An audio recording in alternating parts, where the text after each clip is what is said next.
Nosso hotel.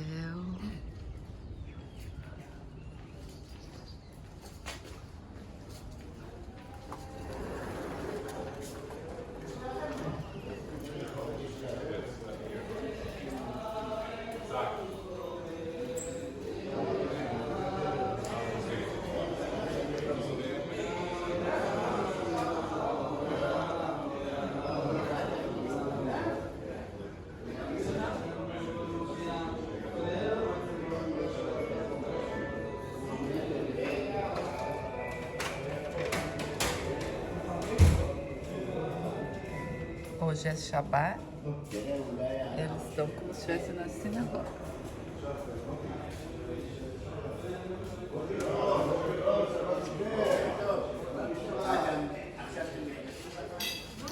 Bom dia! Olha que café da manhã gostoso!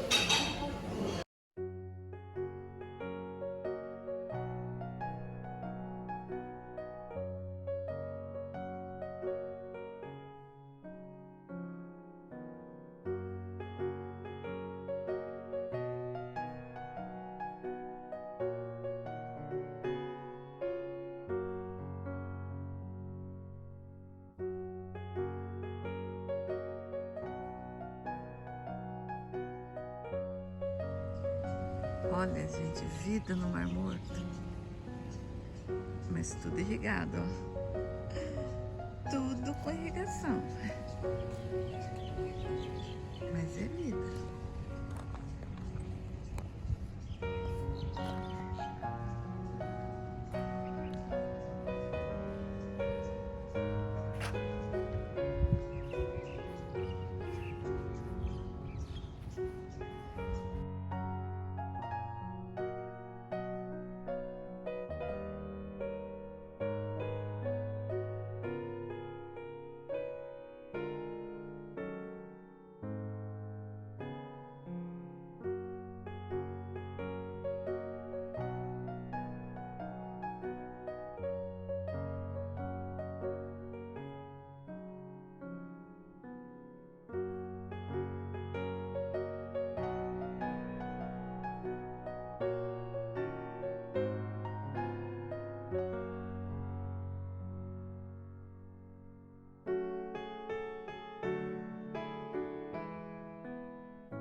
Massada em hebraico vem de Matsada, que quer dizer fortaleza, e é o sítio, pelo menos, que a gente tem números, que se conta a entrada em Israel, que é o sítio mais visitado de Israel.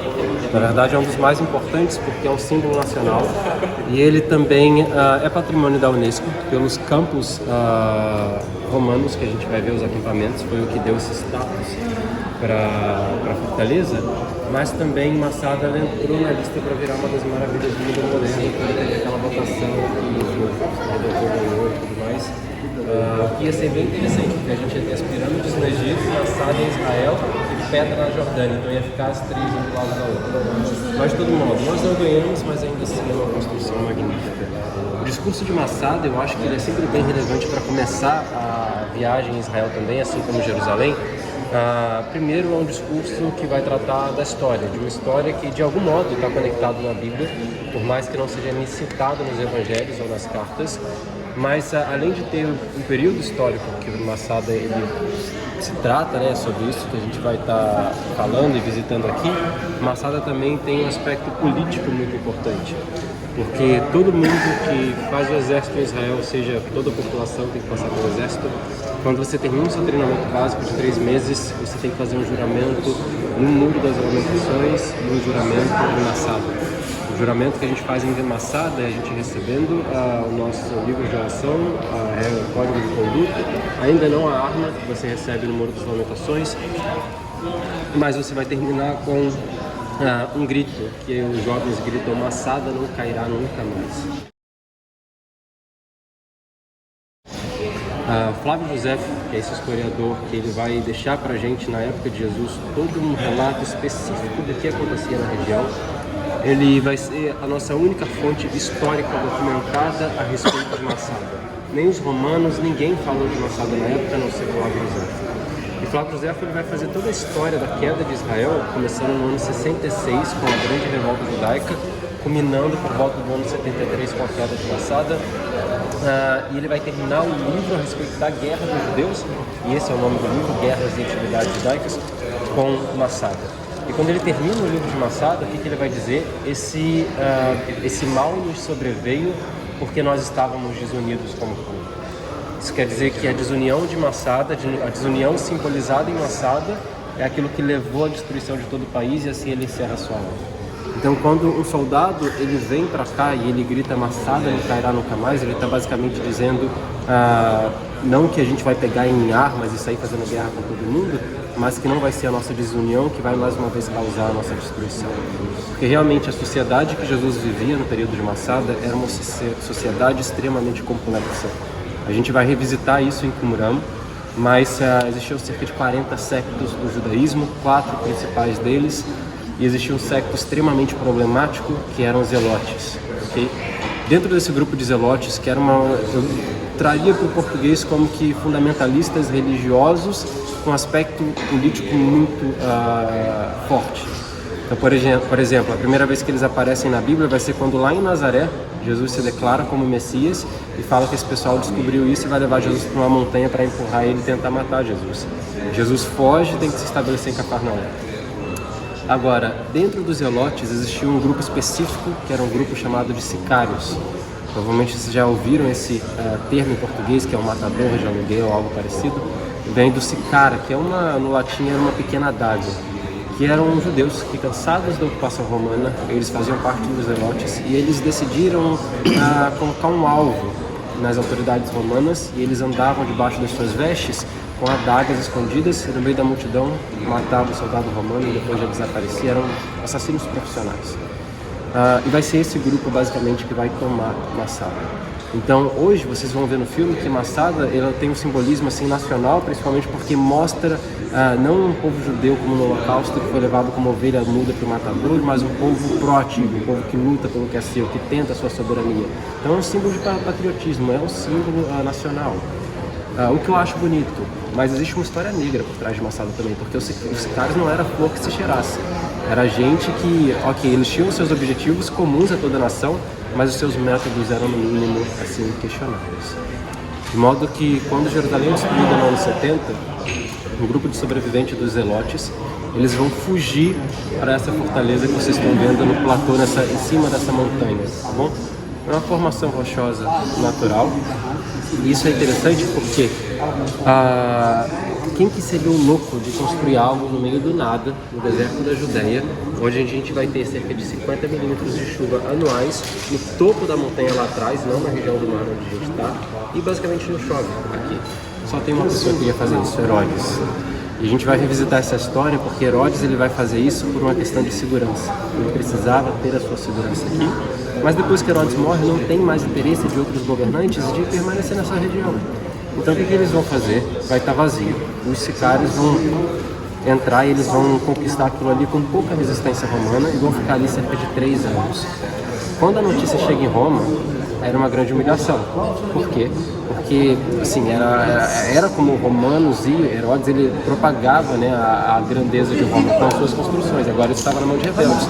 Imagina a mensagem que era mandada para a África, para a Síria, para o Líbano, para os fenícios, para todos os povos da região. Então, vai ser convocado um general chamado Flávio Silva e uma força expedicionária romana, que é uma força muito famosa, chamada a 10ª Legio Fretensis, a 10ª Legião Romana. Eles foram fundados por Júlio César especificamente para poder lidar com revoltas civis. Eles batalhavam desde no mar, no deserto, na neve, eram especialistas em acabar com rebeldes. E aqui em cima, a gente ia ter cerca de 965 pessoas, incluindo homens, mulheres e crianças. Okay? E os soldados romanos vão vir para cá com cerca de 10 mil homens. Vão colocar 9 acampamentos ao redor de Massada. A primeira coisa que eles vão fazer vai ser cortar o suprimento de água, ok? E para cortar o suprimento de água, você tem que cercar toda a montanha, a parte alta e a parte baixa, e lá eu vou mostrar como funcionava esse suprimento. Mas se vocês verem aqui, existe uma linha junto de toda a maquete. Essa linha é basicamente o cerco romano. Foi uma muralha construída por Roma para que os rebeldes não conseguissem fugir à noite, etc. A gente vai ver também os acampamentos, eu vou apontando de cima do teleférico. E nisso, eles vão ficar quase 3 anos tentando conquistar a sala. As 900 pessoas. 900 pessoas, incluindo mulheres, homens, crianças e idosos. Então a gente pode falar que a idade de guerra devia ter umas 150, 200 pessoas no máximo. Quando eles não conseguem invadir Massada, porque realmente é uma palavra muito interessante que Flávio José usa, que é uma fortaleza inexpugnável. Realmente, para a elevação do Mar Morto, a gente está falando de 460 metros de elevação do Mar Morto, ainda 30 metros acima do Mediterrâneo lá em Tel Aviv. Então, assim, e além disso, uma muralha dupla, 27 torres, a gente vai ver na maquete, eles não conseguiram invadir. Qual vai ser a estratégia? Tá vendo que a parte alta da montanha ali atrás, eles vão aterrar e construir uma rampa. Eles constroem a rampa para poder ter acesso às muralhas. Descobrem que eles vão assaltar as muralhas e na noite seguinte, assim, na noite os rebeldes já decidem, ok, a gente sabe que no dia seguinte eles vão conseguir entrar, vai ser morte para todos nós, escravidão também. Eleazar Ben Yair, ele vai fazer um discurso que vai ficar muito famoso. Ele vai até a sinagoga e ele fala que nós venhamos a preferir morrer como homens livres do que viver como escravos, presenciar a morte das nossas crianças, o abuso das nossas mulheres. E aí ele vai tomar uma decisão trágica, que é que cada chefe de família ele ia matar a sua esposa e os seus filhos. Os homens iam matar-se entre si, 10 homens iam sobrar. Esses 10 homens eles iam fazer sorteios e só um homem ia sair na pedra do sorteio, sendo responsável por verificar que a cidade estava colocada abaixo. Além disso, ele ia matar os outros 9 e ele ia ser o único que ia cometer suicídio, assim pecando contra Deus, porque no judaísmo o suicídio é pecado, é proibido. Assim acontece, Flávio Silva, quando ele chega na manhã seguinte, ele encontra todos mortos. E aí vocês me perguntam, se estava todo mundo morto, como que ele sabe que essa história é verdadeira? Porque 2 mulheres e 5 crianças, elas ouviram o discurso. E aí as mulheres pegaram as crianças e se esconderam numa cisterna. Sobreviveram quando os romanos subiram e encontraram elas. E elas contaram a história para os romanos e para Flávio José. Durante centenas de anos, os historiadores falaram, é mentira. Flávio José queria mostrar que os judeus eram fortes e terminar de maneira épica a história de Israel. Galeadim e Ehud Netzer vieram aqui na década de 60, foram escavar. O que eles encontraram no local exato que Flávio José falava do sorteio? As pedras com os nomes das pessoas que estão citadas em Flávio José, inclusive Eleazar Ben Yair, e a quantidade exata de pessoas que está citado também no livro. A gente vai no museu ali na frente, a gente vai ver que elas estão preservadas e a gente vai ver com as mesmas letras hebraicas que eu leio hoje. Eu leio lá o nome de Eleazar Ben Yair. Então a arqueologia comprovando que a história de Flávio José não era mentira. Ele estava sendo realmente muito preciso naquilo que ele estava falando.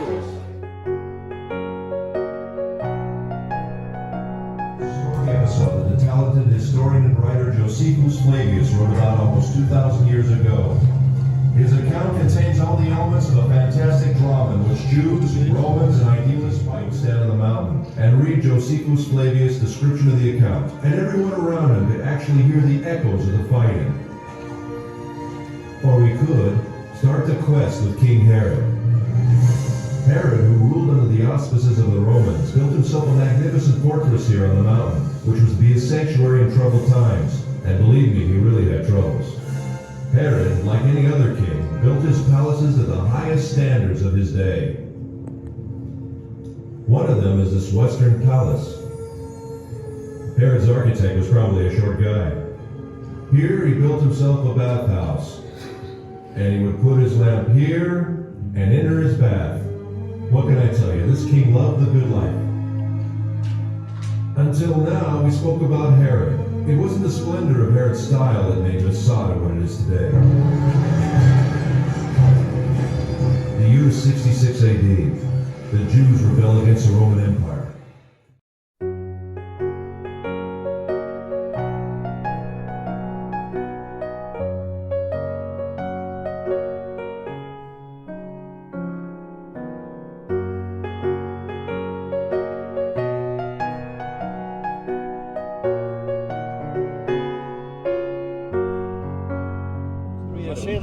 O cerco romano. A gente vê alguns dos acampamentos também.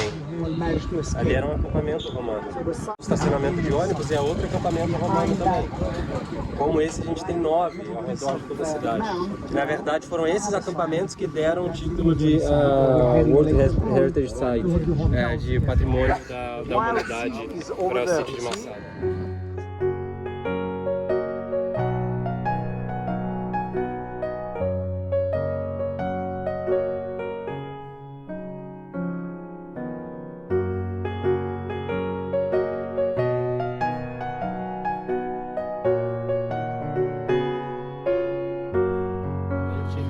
Realmente, conforme diz Flávio Josefo, é uma fortaleza inexpugnável. Impossível de se invadir, 435 metros de elevação em relação ao Mar Morto. Além disso, ele vai fazer uma muralha dupla. Essa muralha dupla ela vai ter cerca de, salvo engano, 27 torres, que a maquete ainda não dispõe elas muito bem. Mas é interessante que a muralha dupla, o que os rebeldes vão fazer quando os romanos eles estão assaltando a muralha dia e noite? Os rebeldes vão encher ela de areia e de madeira. E mal sabiam os romanos que, na verdade, quando eles estavam indo contra as muralhas e batendo naquilo ali, o que estava acontecendo? Na verdade, eles só estavam fortalecendo as muralhas. Depois que eles vão realmente realizar, ter o entendimento de que não, a gente não tem como invadir quebrando as muralhas, mas a gente vai sim agora por de trás. Massada era muito diferente do que a gente está vendo aqui hoje, até porque toda essa área que vocês estão vendo para lá, que seria basicamente esse pedaço daqui para trás, era o espaço da vida comum de Massada. Então imaginem vocês que aqui era uma comunidade autossustentável. Herodes ele não precisava trazer nada de fora para cá, a não ser coisas do seu luxo pessoal. Mas Massada vai ser construída para ele estar aqui em momentos realmente de grande convulsão social, de problemas dentro da Judéia. Então aqui a gente existia grandes plantações de tamareiro. Imagina isso daqui como que uma região agrícola. O calcário é uma sedimentação orgânica, isso quer dizer que por mais que seja pedra, ela seja um pouco arenosa, etc. Se você irrigar, você vai conseguir plantar coisas aqui. A gente vai falar disso em Jericó, como que aqui se desenvolve a primeira cidade no mundo por causa de um solo fértil, que só precisa da água. E ele vai ter uma vida comum naquela região. Então imaginem isso para lá, rebanhos, tamareiros, plantações diversas, colhendo trigo, cevada, etc. E fazendo essa preparação, essa vida comum. Hoje em dia ainda está sendo escavada aquela região que foi onde os bizantinos construíram monastérios. Mas a vida daquela comunidade de pessoas que serviram a Herodes e dizem que chegaram a viver 3.000 pessoas aqui em cima, vai se dar daqui para essa área. Aqui a área da sinagoga da cidade, foi onde Eleazar vai fazer o seu traje. A gente está aqui. Aqui é o caminho da serpente, que é aquela trilha. A gente está aqui. A nossa visita vai se concentrar nessa área aqui, que é justamente a área que a gente vai ter os armazéns, o Palácio de Herodes e a sauna. A gente vai ter uma maquete melhor ali em cima que a gente vai conseguir entender isso, tá bom? Muito que a gente vai ver são ruínas. Por que ruínas? Porque os rebeldes não queriam deixar nada para trás para os romanos aproveitarem. Então eles mesmos vão tratar de colocar tudo abaixo e os romanos chegarem aqui e só basicamente perderam o seu tempo, seus deuses. No meio do deserto, 430 metros de pedra, você não vai subir. Então, o que você faz? Você já tem pedra aqui em cima, você corta as pedras de cima da montanha e aí sim você constrói as casas e todas, o Palácio de Herodes e tudo mais. Isso daqui era a pedreira da cidade. Tudo que a gente vai ver foi construído a partir dessa pedreira. Vocês estão vendo, vão ter mais duas atrás, até maiores, mas é interessante que é uma rocha muito, muito dura. Então, diferente das construções de Herodes que a gente vai ver no resto do país, que são pedras enormes, como eu falei, algumas de até 500 toneladas, e ele sempre era muito assim detalhista, ele deixava como que uma moldurinha nas suas pedras. Aqui não, aqui você quebra a pedra, tira ela como dá e você encaixa no muro.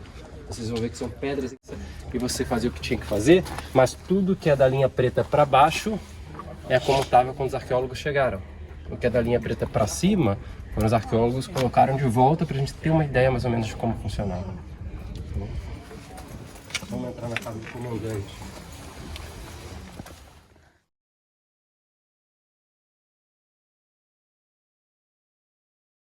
Inspirado no que era comum dos romanos. Por exemplo, Flávio José ele não fala necessariamente que aqui era a casa do comandante, mas a gente sabe que nos palácios e fortalezas romanas, os comandantes eles eram os primeiros a se estabelecerem na frente do palácio, de modo que se alguém tentasse invadir a cidade, a casa deles era a primeira a ser atingida. Então eles, então eles vão ficar sempre mais atentos.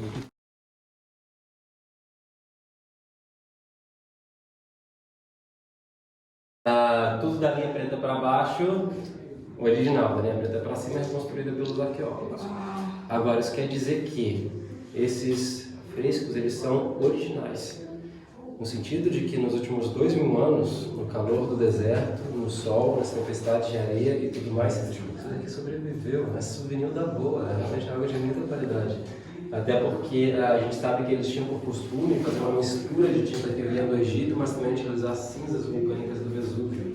Então eles faziam essa espécie de pláster, como se fosse um pedral, uma coisa meio úmida, pintava por cima, depois aquele negócio secava e aquela cor ficava presa ali. E sempre é interessante que a gente vai ver aqui, não tem mármore em Israel, com exceção de Cesareia Marítima, que levaram o mármore para lá e a gente vai conhecer. Mas então a ideia é você imitar placas de mármore, né? Mas sempre em uma sala a gente vai ter formas geográficas, nunca imagens, nem de animais, nem de pessoas, nada disso, porque Herodes ele tinha uma espécie de batalha, digamos, dentro da sua personalidade sobre quem será que eu sou judeu ou não sou judeu. É interessante que lembra Paulo quando ele é julgado pelo filho de Herodes, né? Mas lá em Cesareia Marítima, o que Paulo diz para ele? Bem sei que tu crês nos profetas e na lei de Moisés. Então, assim, por mais que eles fossem pessoas terríveis, eles tinham um fundamento, lembra que eu falei que eles se converteram ao judaísmo, de que, ok, existe o Deus de Israel, sirva um único Deus e ok, é isso. Mas eles eram um povo misturado, eles na verdade eram jordanianos que foram forçados pelos macabeus a se converterem ao judaísmo. Então, de algum modo, por respeito a essas leis religiosas no país, a gente nunca vai ver que era comum os romanos, né, fazer homenagens a Dionísios, enfim, diversos deuses romanos. Aí a gente nunca vai ver nos obras de Herodes. Sempre vão ser referências de formas geográficas. E temos de modo que depois dos últimos assassinos não sabiam por que estavam matando aí ninguém sabia mais por que estavam se matando.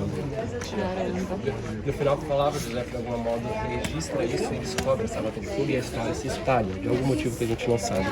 Mas ele vai construir um assado com essa perspectiva de que eu preciso de me proteger, eu sou odiado pelo povo. Tão odiado que ele vai falar no dia da sua morte, eu quero que 10 dos anciãos de Israel, ele já manda prender antes, sejam presos e sejam mortos, pessoas amadas pela sociedade, de modo que quando eu morrer não haja alegria em Israel, mas haja tristeza pela morte dos 10.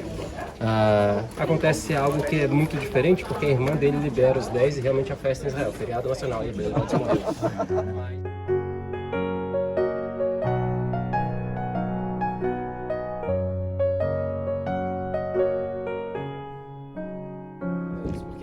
Mas levaram as comidas que tinham para a porta, para mostrar para os romanos que, tipo, nós escolhemos viver essa vida e lutar contra vocês, não porque nós não tínhamos nenhuma outra opção. A gente tinha opção de água, eles tinham mais 3 anos. De mantimento de comida também eles tinham muito mantimento. De modo que a gente vai no museu, a gente vai ver semente de tâmara, de azeitona, cevada, trigo, de tudo um pouco. Então realmente era um ambiente autossuficiente e que Herodes, quando morre, deixa isso tudo para trás para essa gente. A gente vai ver todos esses armazéns, são 11 armazéns, e tinha armazéns secos e armazéns molhados, ou seja, coisas que eram depósitos para vinhos, azeites e bebidas. E é interessante que a gente vai ver no museu que quando eles vão achar esses potes e tudo colapsou em cima desses jarros, eles vão achar com nomes. E eles vão ver, por exemplo, vinhos que foram trazidos da Itália para Herói. Um depósito com comida da melhor qualidade, e foi encontrado inclusive uma semente, que a gente até comentou de uma tamareira ontem, chamada Matusalém. Por que Matusalém? Matusalém é um personagem mais antigo da Bíblia, né, vive quase 1000 anos. Mas é interessante que eles encontraram sementes de tamareira aqui, e muitas das tamareiras que a gente tem hoje em Israel não são necessariamente tamareiras do período bíblico. Então o que vai ser feito? Eles vão pegar essa semente e vão tentar plantar uma tamareira de 2000 anos atrás e comer dessa semente, dessa tâmara daquela tamareira. Terrar para construir uma rampa em Vadi Massada, a parte de trás que é mais alta. Então, se vocês pegarem aquela ruazinha lá na frente, embaixo dessas pessoas, vocês vão ver que começa uma rampa de areia. E ali foi a rampa toda aterrada para o pessoal assaltar Massada. Agora, o que acontece? A gente vai ver no museu que tem as pedras, que o pessoal de Massada fazia? Que legal! Bum, jogava pedra em cima deles. Olha a altura. E aí os romanos não conseguiram dar conta da situação, o que eles vão fazer? Tá bom, dá mais 2 semanas pra gente.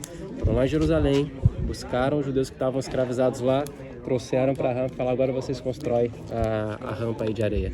E aí falam para eles: tá bom, joga pedra agora. E aí eles conseguiram construir a rampa, usando os próprios judeus. E vai ser por lá que eles vão assaltar e invadir toda a Massada. Tá vendo que tem as pessoas ali? Se a senhora descer lá embaixo no vale, tem como que um monte de terra. Não são como que a formação rochosa aqui. Aquilo ali foi terra que foi trazida para aterrar o vale. Há uma rampa que subia até aqui em cima. Vamos assaltar as muralhas.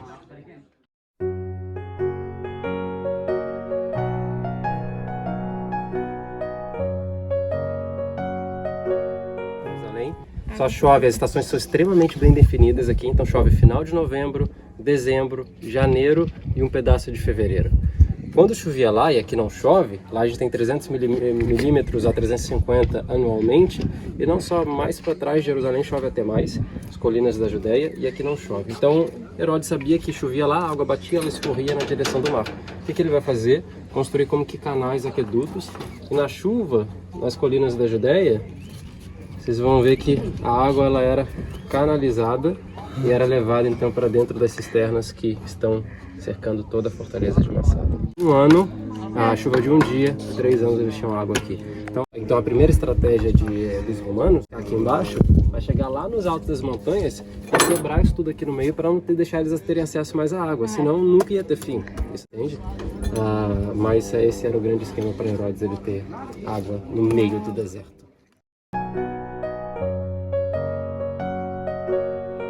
Disputa a técnica, se realmente a Bíblia ela era verdadeira, se não era, se ela tinha sido mudada, alterada ao longo dos séculos, até porque o registro mais novo, mais antigo, aliás, de um livro da Bíblia que a gente tinha, era do século XIII, era do ano 1200. Então, é interessante que os manuscritos foram encontrados, por exemplo, o rolo de Isaías, ele é 1200 anos mais antigo, 1300 anos, aliás, mais antigo do que o manuscrito mais antigo que existia na época. Então a gente deu um salto para 100 anos antes de Jesus. Então realmente você pode pegar os textos de um século antes de Jesus, comparar com a Bíblia que a gente tem hoje em dia e ver, será que isso foi mudado? Será que isso não foi mudado? Mudanças tiveram, mas mudanças pequenas, muito pequenas, aquela questão da ortografia, mas o sentido, a gramática, as histórias, tudo permanece a mesma coisa, nada que sejam mudanças significativas ao longo do tempo, até porque a gente pensa que na época, como que você reproduzia um livro, né? Você tinha que utilizar um copista, e a ciência da preservação de um material, de um livro, no judaísmo é diferente do que a gente tem em outras sociedades. Numa sociedade comum, no Ocidente, qual que é o que a gente valoriza? Aquilo que é o material mais antigo, e por isso para os acadêmicos isso foi um grande achado. Mas para o judaísmo não é o material mais antigo que é o mais importante, mas sim o material mais original. Isso quer dizer no sentido de que se algum documento começa a ficar velho, eles vão ter uns jarros, como esses que a gente está vendo, chamado Genizá. Eles pegam esse jarro, abrem, colocam aquele documento antigo ali dentro, fecha ele e enterra. Porque você tem que fazer uma cópia dele enquanto ele ainda está novo, e aí você tem o livro correto. Aquele que está ficando antigo, que as letras já estão se apagando, você não pode deixar que isso aconteça, senão isso vai perder a pronúncia original da Bíblia. Enfim, o judeu ele é muito meticuloso e muito detalhista em como que a Bíblia tem que ser feita e como que ela tem que ser lida. Então, quando ela está velha, ele vai lá e enterra ela. E o importante é o original do documento e não realmente a idade, quanto mais antigo. O original é se o texto ele é fidedigno. Agora, esse maior achado arqueológico do século XXI, do século XX, vai ser encontrado aqui por acaso. Pelo menos alguns dizem. A história oficial é que 2 beduínos estavam pastoreando suas cabras pelo deserto. Uma cabra se perde, ele pega uma pedrinha, joga dentro de uma caverna, ele tinha medo de poder ter uma cobra lá dentro, e aí ele ouve o barulho de um jarro quebrando. E aí ele faz o achado, por um acaso, um beduíno, dos maiores dos manuscritos do Mar Morto. Essa é a versão oficial. A não oficial, que é muito mais provável, é que ninguém ia andar no meio do deserto, do nada, numa caverna, que não tem como você subir a pé e jogar uma pedra ali. Eles estavam procurando por riquezas arqueológicas. Tanto que quando eles encontraram, qual foi a primeira coisa que eles fizeram? Levaram para o mercado de pulgas em Belém para vender, né? E eles foram vendidos em Belém, depois o Estado de Israel teve que ir recuperar tudo aquilo e fazer as escavações. Mas como que isso tudo vai acontecer? Por que esses manuscritos foram encontrados aqui? Alguém tem que ter vivido aqui antes.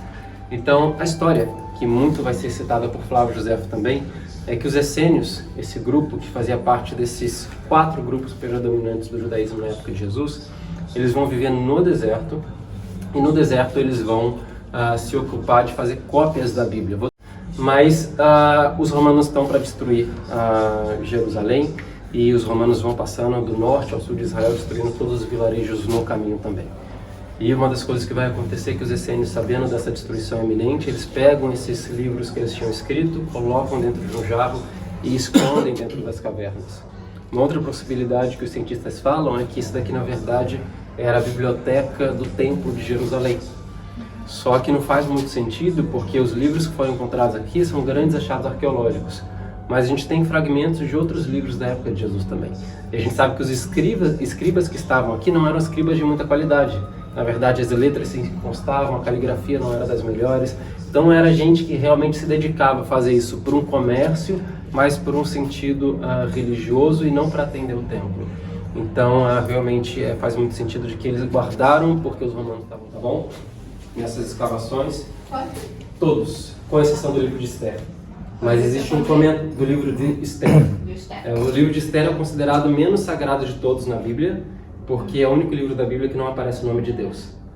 Então, em nenhum momento você vai estar falando lá Deus. Nunca vai aparecer isso. Agora, Esther tem um comentário sobre o livro de Esther que foi encontrado, porque não foram encontrados só livros da Bíblia, mas sim livros sobre a comunidade, sobre a história da região, livros sobre o Templo de Jerusalém, e comentários bíblicos. A maioria dos textos em hebraico, alguns textos em aramaico e 12 livros em grego. Só que esse grupo de essênios era um grupo muito atípico na época de Jesus, porque era um grupo de sacerdotes que vivia no Templo de Jerusalém. Eles vão se irritar bastante com a corrupção no Templo de Jerusalém, e o que eles vão fazer basicamente a gente quer viver uma vida no deserto, uma vida eremita, e não estar acomunado com os saduceus e fariseus do templo. Eles vêm para o deserto, criam aqui uma comunidade, a princípio só homens, depois foram encontrados ossos de mulheres e crianças que também viveram aqui, mas Flávio José só fala homens. Mas existia por tradição na época você mandar os seus filhos, se você era um sacerdote justo em Jerusalém, para ser criado no deserto com os essênios. E aí a gente se lembra do que a Bíblia diz de João Batista. João Batista. Porque João Batista nasce em Jerusalém, em Cairo, o pai dele era Zacarias, sacerdote, a mãe Isabel, da tribo de Levi. E diz que depois que Herodes faz o decreto, as crianças têm que morrer, o que vai acontecer? Jesus foge para o Egito. Mas diz que o menino, João Batista, ele vai para o deserto, e no deserto ele crescia em conhecimento, sabedoria, e ele foi criado no deserto. É interessante que a Bíblia vai fazer muitas menções de práticas de João Batista que eram também encontradas em Qumran. Por exemplo, a forma como ele se vestia, o que ele comia e o local que ele batizava, que vai ser bem aqui perto no Rio Jordão também. Mas também vai falar que essa questão do batismo, que era uma questão muito interessante na época de Jesus, começa com os essênios. Os essênios purificavam talheres, vasos, roupas e, é claro, o corpo. Pela manhã e pela tarde, antes das refeições, eles tinham que se banhar, e também para o sábado. João Batista, em algum momento, ele vai romper com essa comunidade, vai falar, ok, a purificação do corpo é importante porque os essênios acreditavam que a vida física, na verdade, é só um reflexo da vida espiritual. E tudo que a gente faz no físico, na verdade, a gente está também fazendo no mundo espiritual, que uma coisa afeta a outra. Então, eu não posso comer de qualquer forma. Comer é um ato divino, uma bênção que Deus está dando pra gente, então tem que me purificar antes de fazer isso. E João ele vai levar isso para o sentido da alma também. Eu não quero purificar só o corpo, mas também quero purificar a minha alma. E ele vai romper em algum momento com isso. Eu sei que parece meio loucura, mas olha duas provas históricas. A primeira, nas regras da comunidade, um livro encontrado aqui, diz que eles estão conversando entre o líder da comunidade e tem um registro lá que diz: um certo João foi preso por Herodes e ele foi morto. Mas o nosso líder nos impediu de conversar sobre isso. Está escrito no livro da comunidade, um certo Yohanan. Além disso, a gente sabe que nos livros da comunidade, uma das grandes expectativas deles é que viesse um Messias. E um desses livros diz o que o Messias vai fazer. Ele diz que o Messias vai fazer os cegos enxergarem, os surdos ouvirem e os coxos andarem. Ok, João Batista está preso. João ele já sabia que Jesus era o Messias, mas ele fala para os seus discípulos: olha, vocês vão para Jesus e perguntem para ele, você é Messias ou você não é Messias? Olha, disse para João, quem estava falando para João, era um recado para os seguidores, de que os cegos estão vendo, os mudos estão falando e os coxos estão ouvindo. Então Jesus responde na linguagem do processo com ervas amargas e tudo mais. Mas a Bíblia diz que ele faz isso na quinta-feira, só que o sacrifício de Páscoa é na sexta. E por que Jesus vai comer a Páscoa na quinta e não na sexta? Na verdade, os essênios faziam isso, porque era uma forma de protestar contra o que os fariseus estavam fazendo no templo. Então Jesus faz a ceia um dia antes, que era o costume também essênio. Então ele era muito junto dessa comunidade, o que conecta um pouco também com João. E ela foi encontrada numa sala de escribas, dentro do sítio arqueológico, era onde provavelmente eles estendiam o rolo e eles faziam o rolo da Torá. Claro, couro do animal curtido, mais um couro de animal kasher, que tem casco fendido e que rumina. De modo que você leva um ano para construir uma Torá inteira, só para copiar, fora a manutenção e fazer todo o couro. Os copistas aqui não eram muito bons, mas hoje, na época de Jesus, uma boa Torá, uma letra não pode encostar na outra, pode ter uma única falha sequer. Se você tiver uma falha sequer, isso quer dizer que você perdeu tudo aquilo que você escreveu atrás. O único problema é que vocês vão ver ali que a gente vai ter um que tem várias falhas, e vocês vão identificar as falhas, letras riscadas e tudo mais. Mas aquilo não é a Torá, não é sagrado, aquilo ali é uma cópia das regras da comunidade.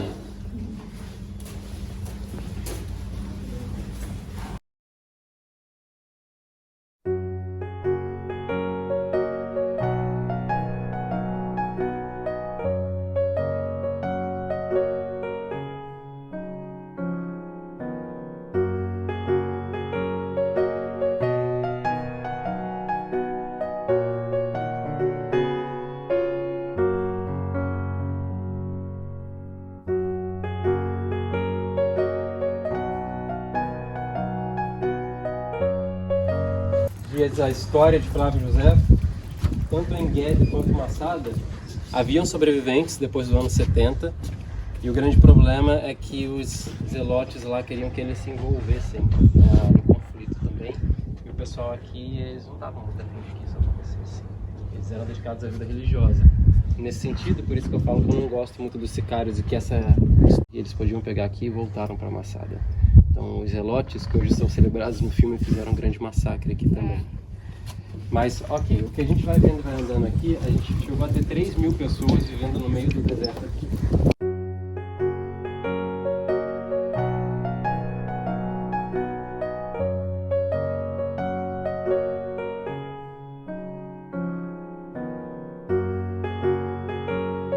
Que é o refeitório, principalmente por causa das panelas e dos vasos e dos copos de tudo que foi encontrado nessa região aqui.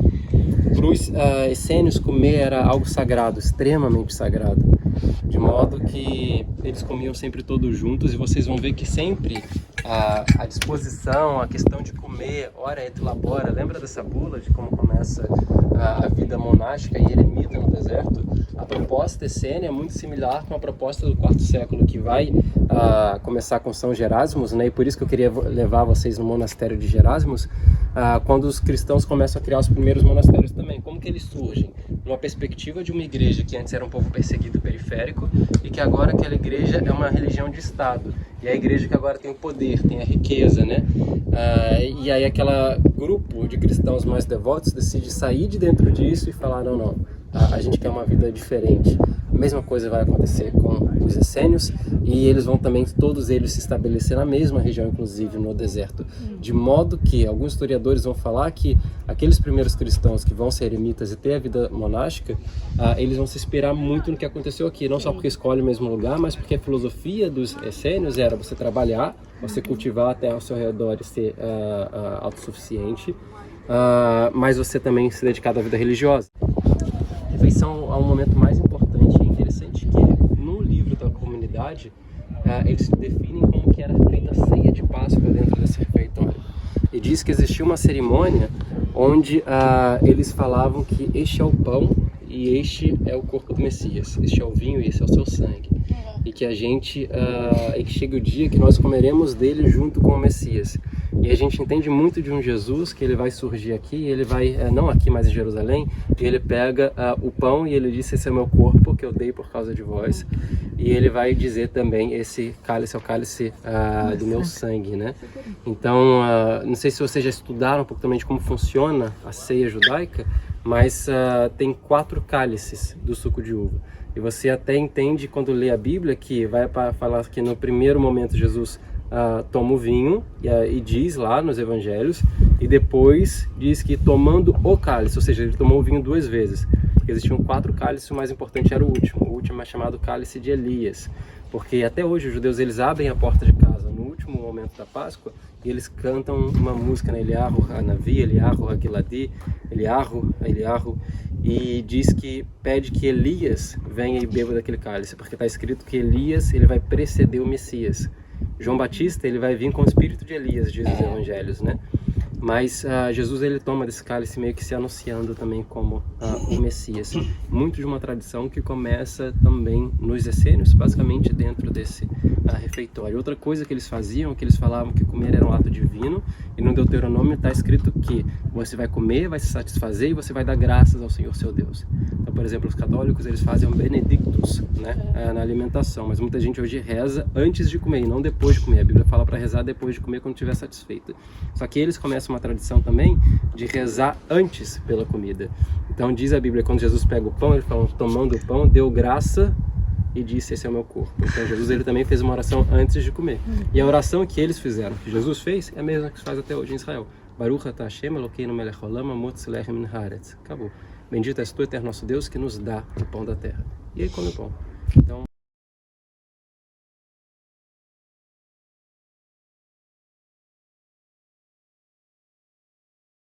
era uma abertura menor um pouco, e é por isso que eu falo para vocês que como que uma cabra vai se perder aí. Mas basicamente uma coisa que acontece é que muitas coisas foram encontradas, por exemplo, o livro do profeta Isaías inteiro, mas muitos fragmentos, né? E o beduíno anda pelo deserto da Judéia e encontra um escrito antigo dentro de uma caverna, nas cavernas de Qumran. Então o povo judeu vê até, o dia da votação é um dia que encontraram um documento que prova a nossa conexão com essa terra.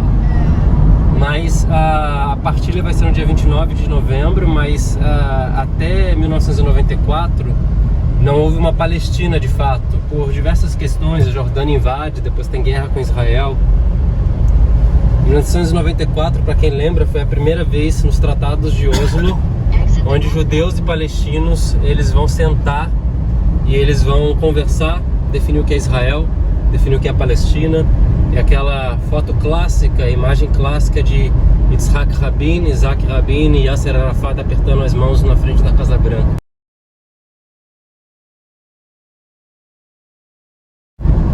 Ali foi definido que a Palestina ia ter então o seu Estado soberano, mas que no momento seria um Estado de transição, dividido por 4 territórios.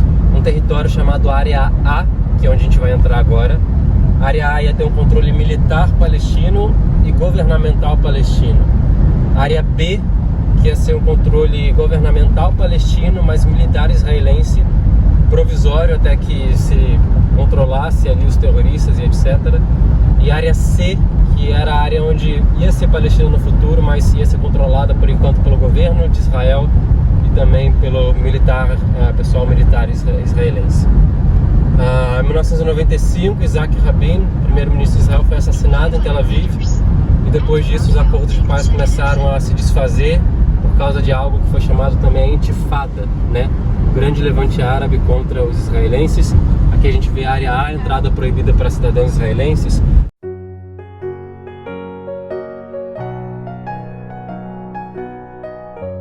Aqui a gente já vê essa estrada, direciona você para a área A, sob o controle da autoridade palestina. A entrada para israelenses é proibida e perigosa para suas vidas, contra a lei de Israel. Daqui em diante, então, a gente vai estar entrando na Palestina. Geralmente a Palestina é cercada por muros. Conforme tinha essa intifada, que tinha vários ataques terroristas, Israel decide então cercar por muros várias cidades. E Jericó foi uma exceção, porque existem pequenas cidades nesse deserto, que são cidades palestinas, que elas precisam compartilhar das estradas israelenses para se conectarem. Então Israel não cerca essas cidades com muros, e essas cidades têm acesso uma a outra através das estradas palestinas, das estradas israelenses. Até o início dos anos 2000 era um grande centro de turismo, Jericó. Como a cidade se envolveu muito nesses levantes populares, etc., os turistas perderam muito o interesse de vir para cá. Eu falo que era um grande centro turístico, inclusive no sentido de que, tá vendo aquele hotel grande ali? Abandonado, mas até o início dos anos 2000 era um ambiente de cassino. E as pessoas vinham e participavam do cassino, tinha parque aquático, tinha toda uma vida que acontecia em Jericó.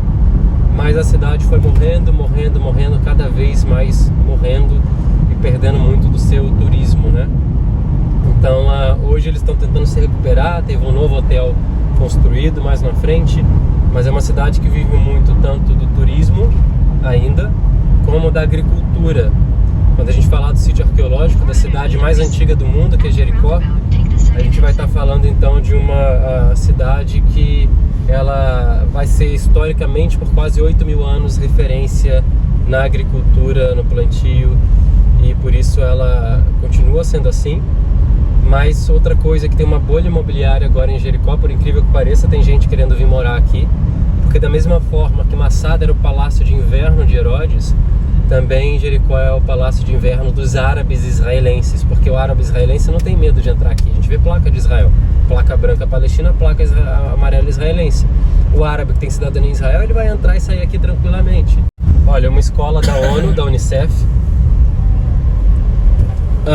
E esses árabes, eles sabem que para comprar um apartamento de 3 quartos, olha a chave palestina, nós vamos retornar. Para comprar uma casa, um apartamento em Jerusalém de 3 quartos, 4 quartos, é 3,5 milhões, 4 milhões de shekels. Para comprar um apartamento, uma casa, né, aliás, com muito mais espaço, de 3 quartos em Jericó, 400 mil shekels, às vezes menos. Então o pessoal de lá compra aqui, os árabes, né, o judeu não consegue comprar, e deixa como uma casa de veraneio. Então vocês veem que tem um monte de coisa construída que está abandonada. O pessoal vem no inverno, porque aqui é sempre 10 a 15 graus acima de Jerusalém. Se Jerusalém tá 7, 9, 10 graus no inverno, aqui tá o quê? Tá 25, tá 20. Então isso acontece muito, e o pessoal compra aqui terrenos, compra casas. A gente vê até inclusive algumas mansões. Então tem uma vida acontecendo nesse sentido também. Como também, como eu falei já, do turismo e da agricultura, são duas coisas que movimentam a economia palestina.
Zaqueu era dessa região, a gente está indo ver a árvore dele agora.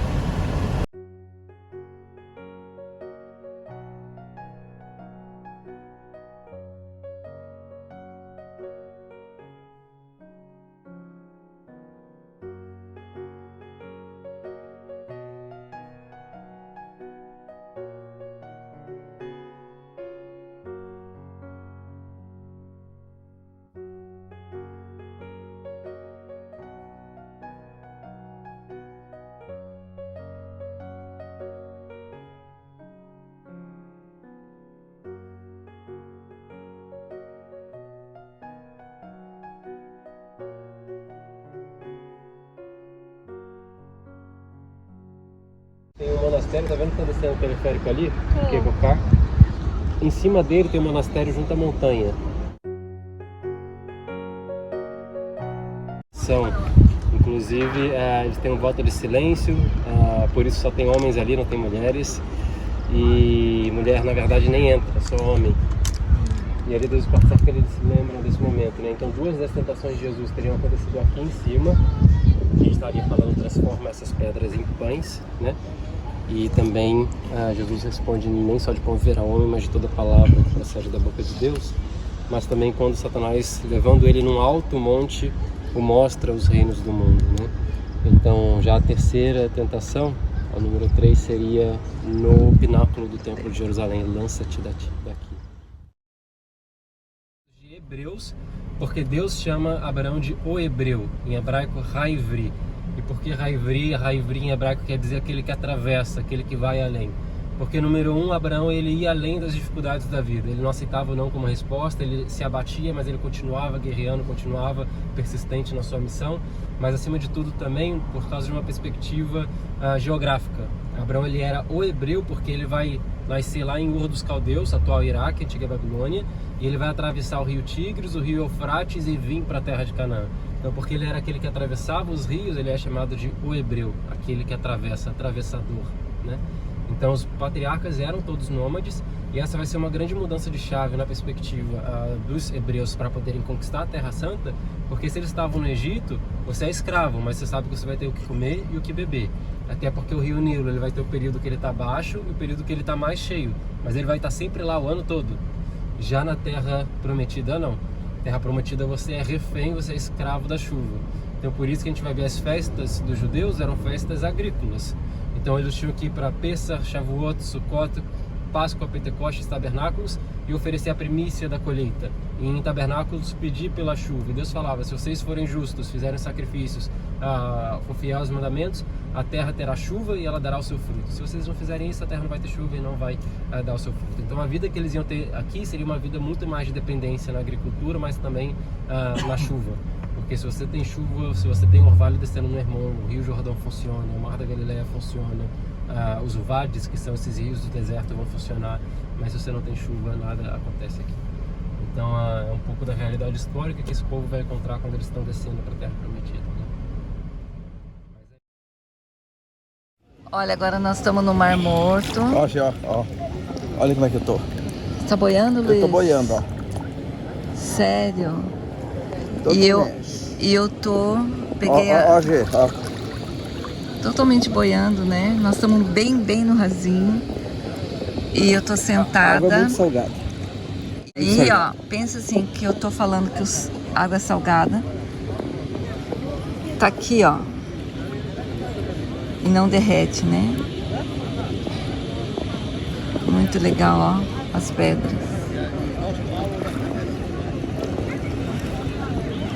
Ali pro centro é tudo cheio dessas pedras aqui redondas. O chão é inteirinho delas. Oi, Gê. Qual que é a sensação? É uma delícia. Como que tá a tua pele? Ele fica super macia. E a sensação é de perplexidade, ver como pode existir um lugar assim. Onde a gente pisa. São várias, são muitas pedras. Que não derretem. Que não derrete. Incrível, né? E a gente resolveu vir nessa hora, porque estamos sem o sol já se pôs. E olha, tem um termômetro que a gente chegou com 35, 38. são 18,38 e agora tá 35 graus. Tá esfriando. Pegamos 38. E aqui, ó, ficam muitos hotéis.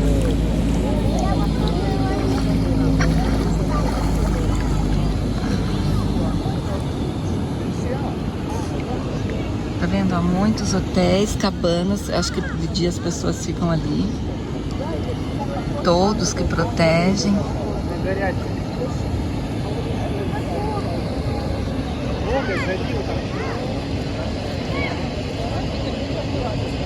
Ei, Ju, qual que é a sensação? Eu tô aqui só pensando, né, que esses lugares são os lugares que Jesus passou, que ele conheceu tudo isso, essas montanhas, que ele olhou para esse mar morto, que é agora a mesma visão que a gente está tendo, né? O mar recuou um pouco, mas é o mesmo mar.